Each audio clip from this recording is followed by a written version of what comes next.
Bien, señores, segundo vídeo de este tema de la evolución de los seres vivos. Y mirad, este apartado les dije que no iba a explicarlo en este vídeo, pero como se me hacía muy corto, se hablaba nada más que de Lamarck, y quiero dejar Darwin y no darwinismo para un vídeo solo, vamos a ver esto, que, que bueno, son conceptos que también nos pueden venir bien antes de ver las teorías evolutivas. Yo prefería verlo después, pero bueno. Mirad, estas son las pruebas de la evolución. Básicamente, este apartado lo que hace es explicarnos cuáles son las evidencias que tenían los científicos, ¿vale?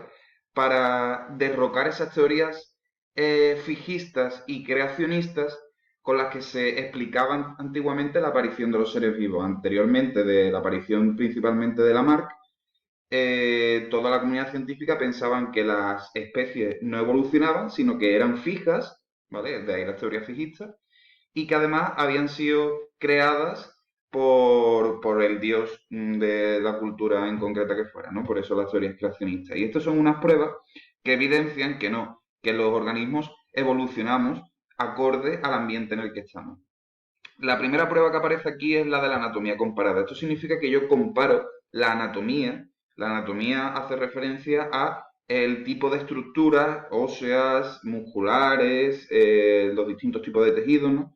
Si yo comparo órganos entre distintas especies, ¿qué es lo que puedo observar? Bueno, pues puedo observar, por ejemplo, órganos homólogos. Mirad, aquí tenemos cuatro especies distintas, ¿vale? En distintos ambientes, con distinta nutrición, con distinta presión evolutiva, ¿vale? Que se llama, que sería el humano, el gato, el delfín y el murciélago. Y yo lo que hago es comparar un órgano de cada uno, el mismo, ¿no? En este caso el brazo.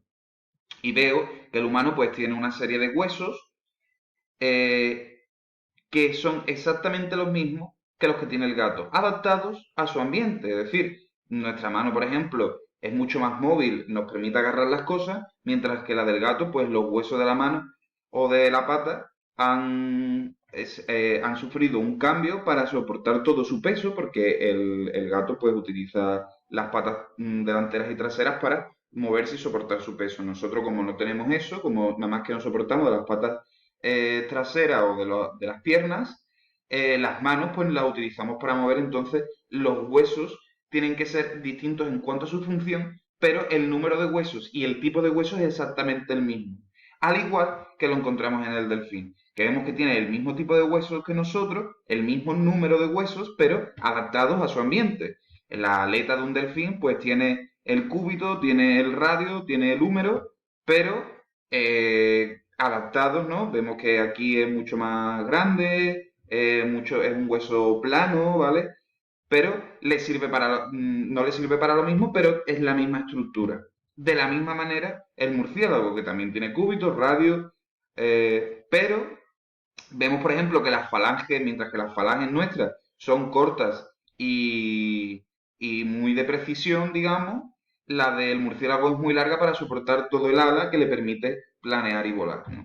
Estos serían órganos homólogos. Estos órganos homólogos son así, pues, porque los cuatro individuos que estamos mirando son mamíferos. Procedemos de un antecesor común que tenían estos huesos, o más o menos estos huesos, y de ahí han salido estos cuatro tipos de especies. Esos cambios adaptativos, ¿vale? Esos cambios que han producido estos órganos para que sean más adaptativos, que el organismo esté más adaptado al medio, es lo que se llama la divergencia adaptativa. Diverger significa que si yo voy por una carretera, diverge entre dos carreteras separadas, ¿no? Pues divergencia adaptativa significa que una adaptación ha separado, se ha separado, digamos, ha divergido para que estos dos organismos estén adaptados a cada uno a su ambiente, aunque provengan de un antecesor común. Otro ejemplo serían los órganos vestigiales, órganos que existen porque existían en nuestro antepasado común, pero que ya no tienen un sentido. Por ejemplo, es el caso del ciego. Nosotros tenemos un ciego que no nos sirve para nada. Eso le sirve a los herbívoros para digerir mejor la comida, pero a nosotros ya no nos sirve para nada. Entonces, el ser humano lo que ha hecho es reducirse a lo que se llama el apéndice. Son órganos que existen, pero que no tienen una función porque nuestro ambiente ha cambiado con respecto al de nuestro antecesor común. O por ejemplo la ballena que tiene cadera y la ballena no necesita la cadera porque no hace este movimiento, ¿no? De girar para los lados, ni necesita una cadera tan ancha como nosotros que nos permita soportar el peso, ¿no? Digamos que enlazar, unir la parte superior con la parte inferior de nuestro cuerpo. Otro ejemplo es la paleontológica y en la paleontológica lo que hablamos es de series filogenéticas. Yo puedo poner aquí la serie filogenética del caballo y ver cómo ha ido evolucionando una estructura concreta, en este caso la pata. Aquí vemos la pata de lo que sería el antecesor de hace 50 millones de años de lo que es el caballo, ¿no? Después vemos un paso intermedio, que sería hace 30 millones de años, vemos que la pata ha cambiado un poco, vamos, digamos, recorriendo ese camino hasta llegar a nuestros días, hace 15 millones de años, vemos cómo la pata va cambiando hasta encontrar el caballo que tenemos ahora, que existe desde hace 7 millones de años, que tiene ya esta pata, y vemos cómo ha ido evolucionando esa estructura. Esto lo podríamos hacer con muchas especies, si tuviésemos eh, todas las especies intermedias. Y eso de especies intermedias es algo que nos sirve mucho para ver la evolución. Lo que pasa es que la mayoría están extintas, entonces lo que encontramos son fósiles. Son muy pocas las especies intermedias vivas que existen actualmente en la naturaleza. Por ejemplo, tenemos aquí el Tiktaalik, que es una especie de pez, pero que cuyas aletas le permiten salir a tierra firme. Es, digamos, el paso intermedio entre los peces y lo que serían anfibios y posteriormente reptiles. Otro ejemplo es el Ginkgo biloba, una planta que es especie intermedia, ¿vale? Entre las gimnospermas y angiospermas. Bien, en la bioquímica también tenemos unas pruebas de esta evolución, ¿no? Si analizamos los componentes bioquímicos de las especies, independientemente de que nos vayamos muy atrás en el tiempo, vemos que son la misma. Lo estuvimos hablando el otro día del tema de la materia orgánica. La bioquímica de las especies son todas más o menos lo mismo, todas están formadas por glúcidos, lípidos, proteínas, ácidos nucleicos. Cuanto más cerca nos vamos en especies, más similitudes encontramos en la bioquímica, por ejemplo, en el número de cromosomas.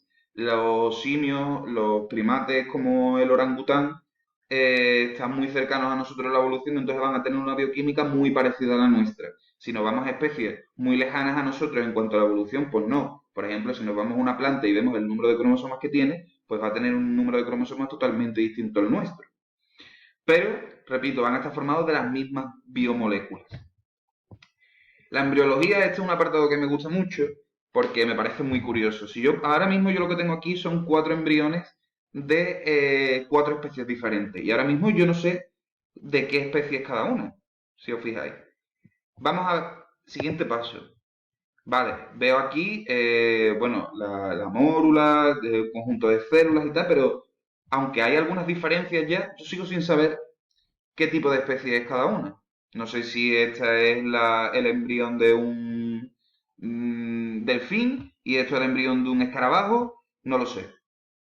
Pero si seguimos mirando, ya vemos que aquí, que ya se ha formado lo que si fuese nuestra especie, aquí estaríamos en el primer trimestre de embarazo, ¿vale? Y si fuera nuestra especie, pues ya podríamos hablar de un poco de feto, que tiene medio, forma, ¿vale? Pero vemos que no sabemos todavía qué es, porque todas tienen casi la misma, todas tienen cola, una cabeza grande. Esto lo vimos el año pasado en el tema de función reproducción, que yo les puse un vídeo del desarrollo embrionario, de cómo se desarrollaba eh, el embrión y el feto dentro del cuerpo, y os acordáis que teníamos cola, todas tienen branquias. Si le damos al siguiente paso, ya vemos que aquí hay una diferencia. Esto parece la larva de un pez. Pero si vemos, en estos tres no hay diferencias apenas. Seguimos teniendo cola, todas tienen una columna vertebral, las branquias que aparecen aquí en los laterales. Si seguimos, ya este se ha desmarcado un poco de estos dos. Aunque ya podemos decir que esto es el feto de un humano, porque nosotros somos muy cabezones y es muy característico en el desarrollo embrionario, realmente tampoco hay tanta diferencia entre este y este. Sin embargo, ya con este sí ya va habiendo diferencia, ¿no? Y este ya se ha desmarcado del todo y ya este sabemos que es un pez.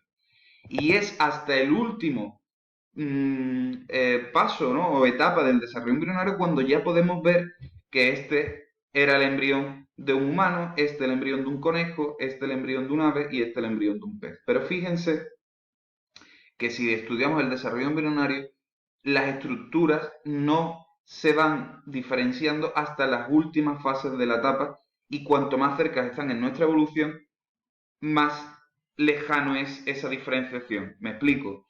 El pez es el que está más lejano a nosotros en la evolución en el humano, entonces es el primero que se diferencia.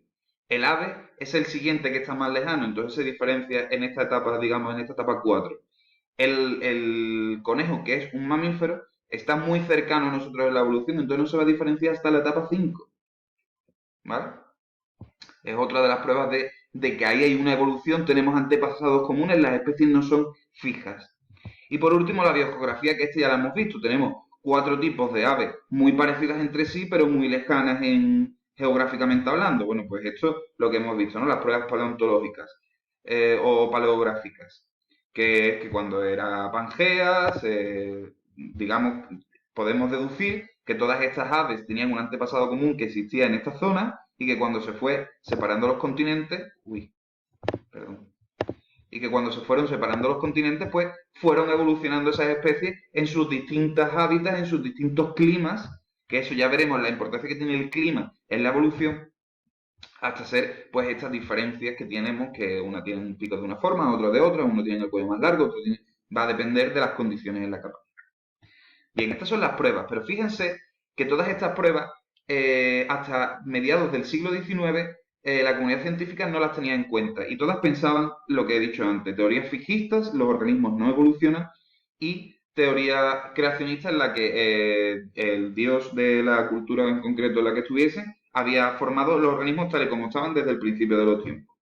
Hasta que llegó Lamarck. Y Lamarck a mí me parece uno de los científicos más maltratados de la historia, porque después llegó Darwin y Dios, ¿no? Darwin, profeta, ¿no? De la evolución. Pero Lamarck es el que puso las bases, porque Lamarck fue el primero que dijo, no, señores, los organismos se transforman, nada más que tenemos que ver organismos muy parecidos entre sí, pero que tienen algunas características comunes que le permiten estar más adaptados a su medio, ¿no? Entonces él propuso 2 bases que después utilizaría Darwin para darle forma hasta lo que es las teorías evolucionistas como tal, que es la del progreso. Los organismos cambian buscando una perfección, y la adaptación, es decir, esos cambios buscando la perfección es según el ambiente. Si yo cojo un organismo y tiene una serie de cambios que van a ser perfectos para ese ambiente, pero si lo cambia a otro ambiente ya no van a ser perfectos. ¿Cómo se producían estas adaptaciones a estos cambios? Pues con la ley del uso y desuso. Cuanto más utilizas un órgano, más se va a desarrollar; cuanto menos utilizas un órgano, terminará desapareciendo. Y la ley de la herencia de los caracteres adquiridos. Fíjense que aquí este hombre no conocía al gran Gregor Mendel, ¿no? Y sabía que el fenotipo no se heredaba, sino que se heredaba el genotipo. Pero bueno, son conceptos muy interesantes, porque este hombre decía, bueno, cuanto más uso un órgano, más se desarrolla, y una vez que tengo desarrollado este órgano, lo que hago es que mi herencia lo herede. El ejemplo que ponía es, por ejemplo, los ciervos y las jirafas. Los ciervos y las jirafas son organismos prácticamente iguales, solo que la jirafa tiene el cuello más largo. Entonces él decía, bueno, pues esto es un ciervo que estaba queriendo coger hojas o frutos de árboles altos, entonces estiraba el cuello. Cuanto más estiraba el cuello, más se le estiraba hasta que se convertía en una jirafa. ¿Problemas de esta teoría? Os lo dejo ahí. Esa es la tarea que tenéis hoy.